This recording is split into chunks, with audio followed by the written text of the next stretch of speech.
The shame approach.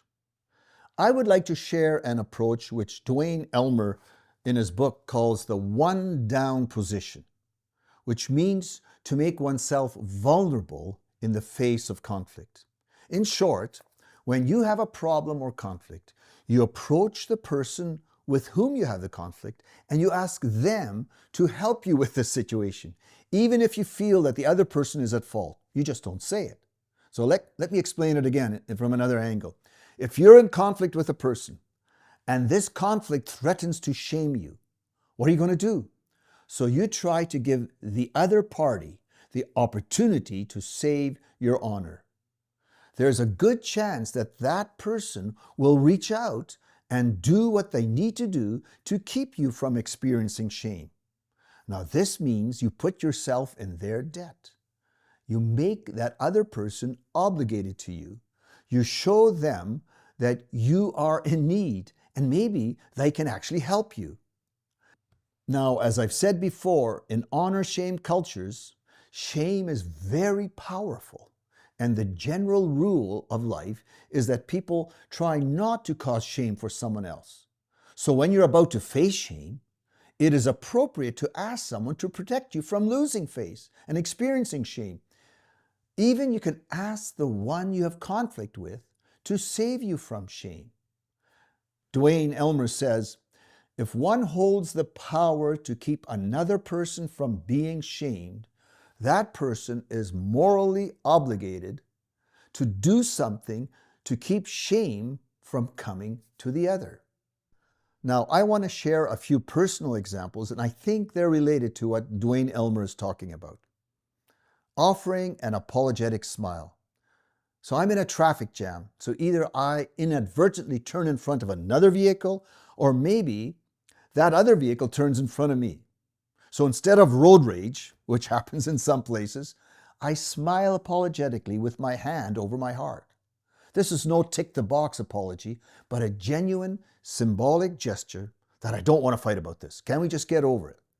And sure enough, the other person in the other vehicle smiles back at me and gives you the right of way. And we've almost become friends. Now, another example is again about the refugee situation.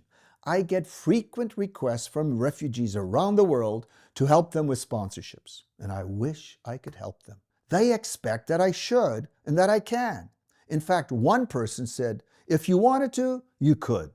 Now, this causes a breach in relationship, and I've struggled. How should I respond to their requests and even demands? Now, it's complicated, but to simply say, sorry, I can't help you, only leads to a relational breach. But to say, on the other hand, I will try, I'll see what I can do, gives false hopes. So how about this response? So I tell them, I really wish I could help. I feel so helpless. I'm so sorry, even embarrassed that I can't do what I'd like to do. But the laws are so tight and restrictive and so complicated. I go on. Sometimes they even say, don't worry, I don't want to cause you problems, and so on. Now, some may say that this sounds like I'm being manipulative, but the point is respect. You maintain your credibility and you continue to respect the other person, and hopefully you keep a relationship. Now, what about giving shame? There are times, though, that such an indirect approach no longer works. When the situation becomes antagonistic, some say it's best to shame the other person, even publicly. I wouldn't recommend this, as it can easily backfire. Now, in the indirect shame approach, you say to the other person with whom you have a conflict that they could help you avoid shame. You don't blame anyone. You simply ask the person to help you avoid shame.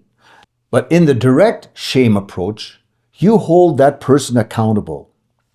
And instead of using the black-white approach by saying you are guilty, you say to the person, or you hint to the person, that they will risk shame and lose face unless they change their behavior. Now, this can sound like a threat. Now, the shame approach is related to what we sometimes call the pecking order position and status. A person of higher status can easily shame a person of lower status. And as a result, it keeps the lower person in their place. It helps to keep the higher status person in their place of authority, but it probably breaks the relationship. At times, Western Christians, because of their assumed wealth, their passports, education, and influence, they have this high status position by default when they're serving in developing nations. They may inadvertently shame team members by rebuking or correcting them publicly. It may solve the conflict, but the relationship is broken. So be careful how you use the direct shame approach. Let me share what happened to me just a month ago. I was criticized or maybe shamed in a WhatsApp group for not appropriately helping refugee sponsorships again. That's one of the things that I'm involved in. And I felt the WhatsApp group was not the place for me to respond. So I offered to explain the process of sponsorships in an in-person situation, which I knew would probably shame the few who had criticized what I was doing. Now, lots of people came to that gathering, but oddly, the two people who had criticized me did not show up at the meeting. Now, I think the conflict is solved, but I hope I haven't broken a relationship here, and I may have to take another step to restore the relationship, which will take me to the next section. But for now, take some time with this activity. What do you think?